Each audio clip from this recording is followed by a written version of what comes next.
up, everyone? Welcome to this day in Philly Sports History for September 3rd, 2024. I'm your host, Jim Montgomery. Welcome to a Tuesday edition of the podcast, a Back to School Tuesday.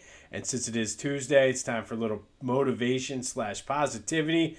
And in honor of the first day of school, I saw a couple different quotes that sort of meant the same thing and had the same general gist, but it applies to the first day of school, but you can use it in all aspects of your life. Today is the first chapter in a new book, and the first day of school, obviously, it's a new year, new time to sort of start over, start fresh.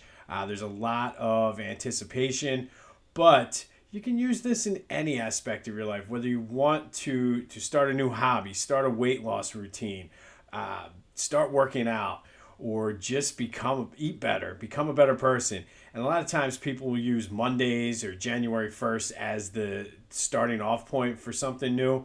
But you know what? It's Tuesday. It's the first day of school. Who cares? Start today, and you're in control of whatever you need to get done and what you can do. So if you do fall off, start back up on Wednesday.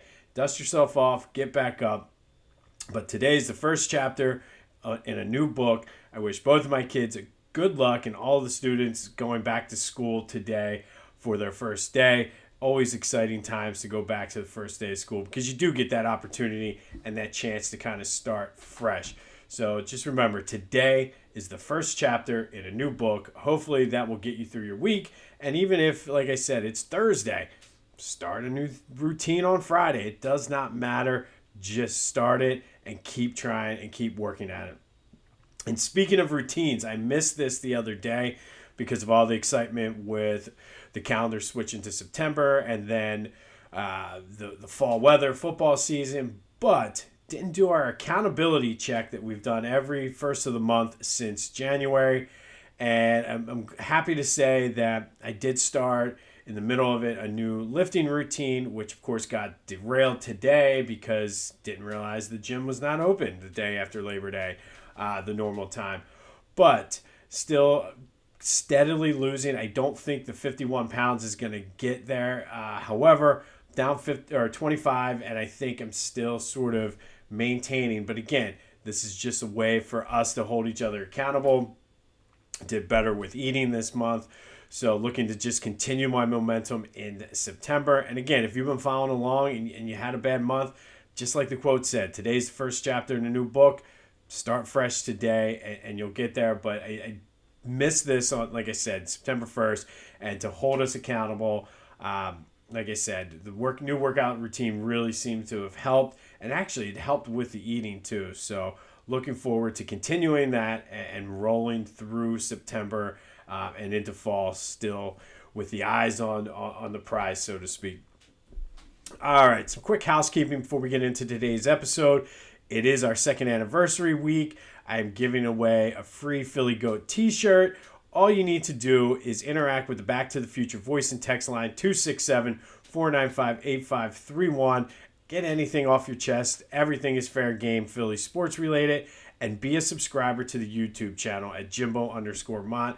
So be sure to interact with the Back to the Future voice and text line, and then be a YouTube subscriber, and you'll be entered into the random drawing.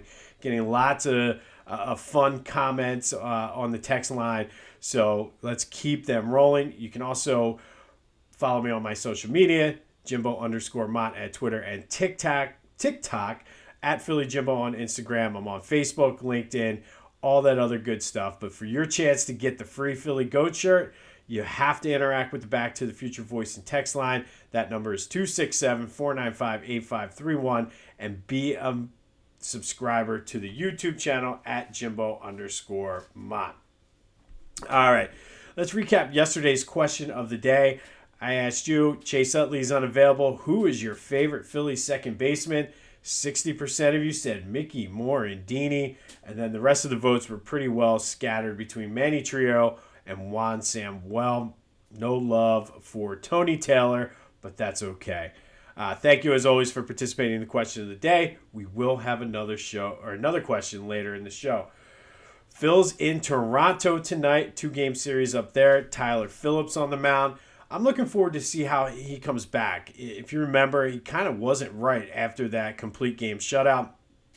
Went back down to Lehigh Valley and hopefully got some things worked out. But hopefully he's able to take or make the most of a second chance here. But looking forward to seeing what he has to do and how he looks tonight. Would love to see the offense kind of come to life and score some runs up here in Toronto.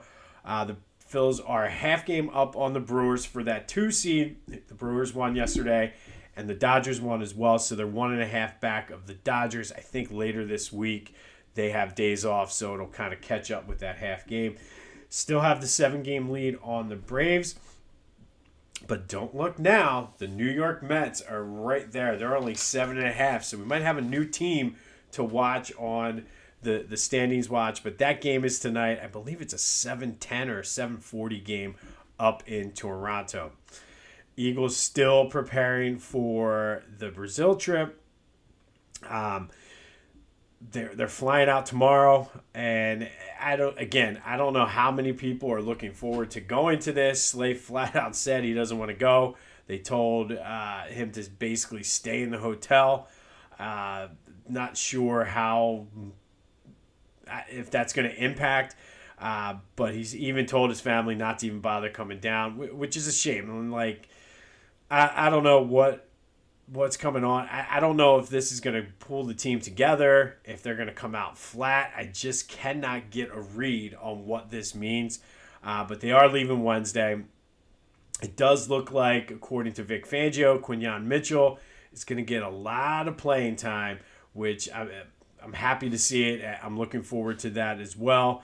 The reports were Sidney Brown looks good. They interviewed him. He expects to be ready as his 4 weeks are up off of the PUP list, which leads them right into the bye week. So I don't see any reason why he should not be playing the game after the bye, which I forget who they play. It might be, I don't know. It might be the Cleveland game. But either way, he should be ready for that game. It says he's feeling good, looking good. So we'll see what happens there. And then the big story, I guess, yesterday, I wasn't even going to mention this, but I guess somebody put up fake Kamala Harris signs at a bus stop saying the Eagles support her. She basically was wearing an Eagles helmet. Eagles said, no, we're not doing that, which I think is smart. I mean, either way, you put signs up for either one, you're going to piss off half of your fan base. And honestly, I guess my thing is, and it's going to sound funny coming from somebody who gives sports opinions, but nobody really cares about your political opinion. And like whether you're the Eagles team, a business, or an individual person, quite frankly, nobody cares. Just like it's almost like fantasy football. Like the fact of the matter is, we all do it, but nobody cares about your fantasy football draft. Nobody cares what your political views are. I sure don't. I kind of just, it is what it is. I have my beliefs. You have yours. Great. That's fine. We don't have to have the same ones, but quite frankly, I don't care. But I guess they're going to work on taking them down, and somewhere along the line, somebody goofed up, whether it be SEPTA, the Eagles, or somebody, but just not a good look. But they quickly said, no, these are not sanctioned by the Eagles, and I guess they're working to take them down. Just get me to Friday. At this point, I just want to see football. All right, today we're going to go back to September 3rd, and this is a big day in Eagles history. Two of the more famous games and events happened on this day. They also had very different outcomes and effects on the team. First, we'll go back to 1995, and on this day in 1995, the Eagles lost to the Buccaneers 21-6 at the Vet. This was the infamous For Who For What game by Ricky Waters, who infamously alligator armed a Randall Cunningham pass over the middle as the Eagles were trying to drive. When asked why he didn't lay himself out and try to make the catch, for who, for what, it's the first game of the season, blah, blah, blah. Waters had just signed that 3-year, $6.9 million contract, which was huge at the time. Big free agent signing for the Eagles. He was coming off of the Super Bowl with the 49ers.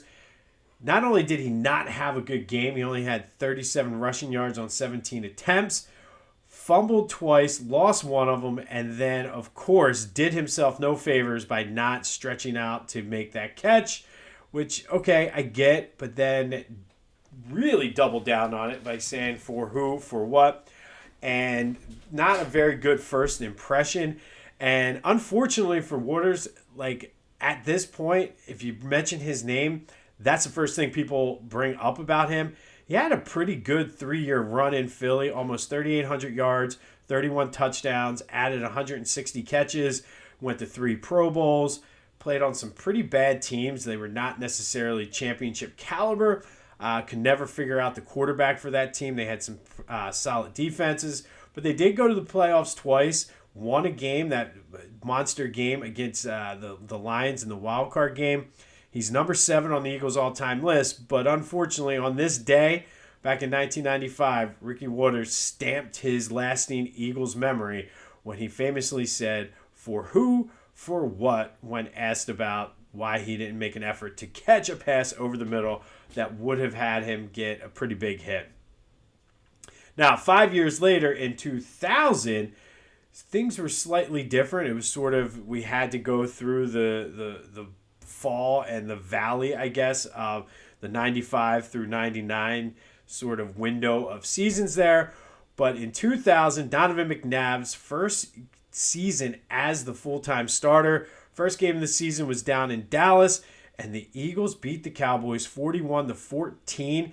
It was 109 degrees outside. Obviously, it was probably much hotter. They were still playing at Texas Stadium then on the turf. It was the hottest temperature in NFL history. And obviously, like I said, it was hotter on the field. The Eagles famously drank pickle juice before the game to help fight off and keep them hydrated. Then they went and kicked an onside kick to surprise the Cowboys to start the game. Took it in to score, but this was the Deuce Staley game. 26 rushes, 201 yards, and a touchdown. And at the time, it was the second all-time singles game record for an Eagles player, which is now it's number 3 because of LaShawn McCoy in the Snow Bowl. The defense played well in that game, knocked out Troy Aikman with a concussion, and our old pal Randall Cunningham came in to finish the game for the Cowboys. The team had 5 sacks, 2 interceptions. McNabb wasn't great, but it set the tone for the season, and that was the first time in the playoffs underneath Andy Reid, and part of the reason why we got season tickets was this 2000 Eagles team. So 5 years apart, 2 very big, memorable games for the Eagles for different reasons for both of them. In 1995, Ricky Waters, famous for who, for what game, when he did not try to catch a pass from Randall Cunningham. And then back in 2000, the Eagles went into Dallas, beat the crap out of them, drank some pickle juice before the game, opened up with an onside kick, and Deuce Staley ran wild all over the Cowboys and really set the tone for that team.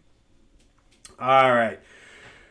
Getting more into our second anniversary special, and we're going to stick with an Eagles focus and talk about assistant coaches, the number 2s, so to speak, in charge. And it's sort of a kind of a who's list. The Eagles had some pretty good assistant coaches over the years. Obviously, Jeff Stoutland, who's there now.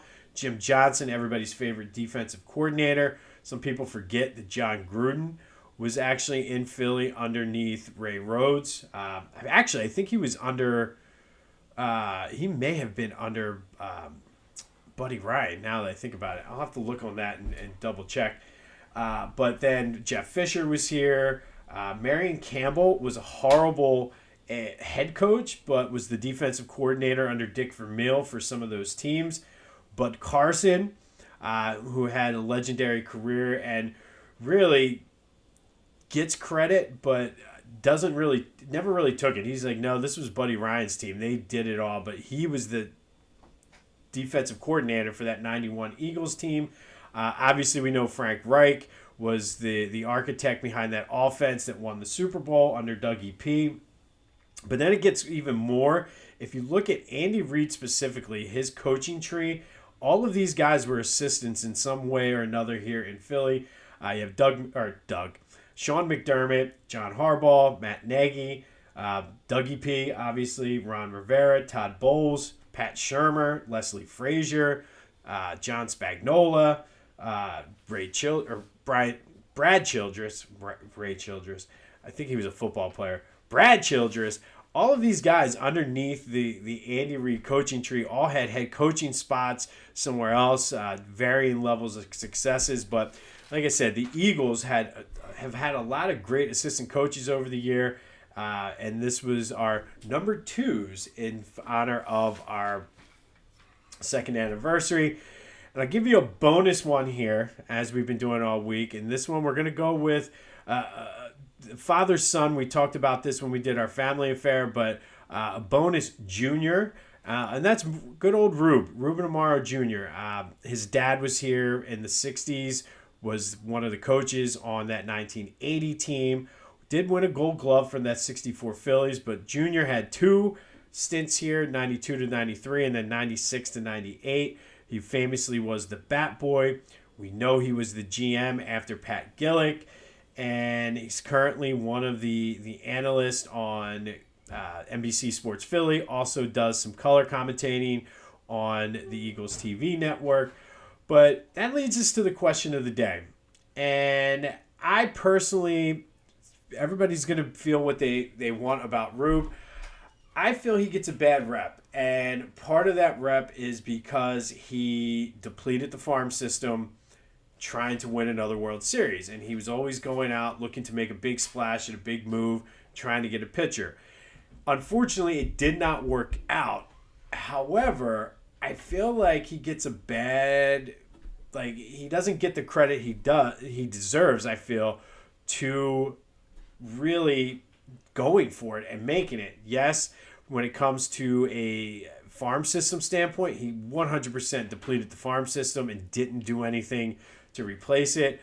But he really went for it. So that's the question of the day. Is Ruben Amaro, is he getting a bad rep as GM of the Phillies? 267-495-8531. That will get you into the Back to the Future voice and text line. Obviously, Dombrowski did not break the bank this trade deadline the way Ruben would. But does Ruben get a bad rep in this city because he went for it and it didn't work out? If we'd have won a World Series, I think we'd be looking at Ruben Amaro Jr. a lot different. That's just me. He certainly put the team in position to win at least one more. They should have won 2, maybe even 3. But let me know what your thoughts. Am I being too soft on Ruben? Have a little bit of fun with this since he's our junior, the second Ruben Amaro Jr. to play in Philly, or second Ruben Amaro to play in Philly. But does he get a bad rep? And I think, like I said, if they win another World Series, we're looking at Ruben a lot different than what we are. And again, say what you want about his color commentary. That's fine. But I think as a GM, trying to go for it when you have the window wide open, I think sometimes we're a little too hard on Rube. But let me know your thoughts. And that's a good way for you to interact with the Back to the Future voice and text line to get in the drawing for a free Philly Goat t-shirt. Go check out all what Philly Goat has, though. It's back to school. Do some shopping. You won't be disappointed. Use the promo code Jim Montgomery for 10% off of your order.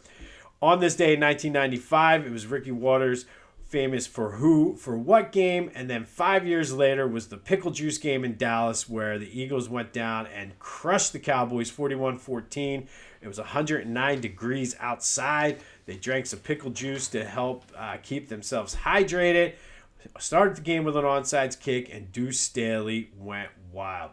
We'll have more on the Eagles as they get ready to leave for Brazil. But like I said, just get me to football. Enough of the back and forth and this and that. Get me to football. Good luck to the Phils tonight as they look to continue to stay hot and put some distance between themselves and the Braves and Mets. And also I wouldn't mind trying to catch up and sneak up here on the Dodgers as well. Remember Today is the first chapter in a new book, new beginning. Make of it what you will. It's back to school. I wish both of my kids good luck today as they start 2nd and 3rd grade, respectively. Hard to believe, Harry. Hard to believe. This has been This Day in Philly Sports History for September 3rd, 2024. My name is Jim Montgomery. Go have yourselves a Tuesday. And until next time, I'll see you when I see you.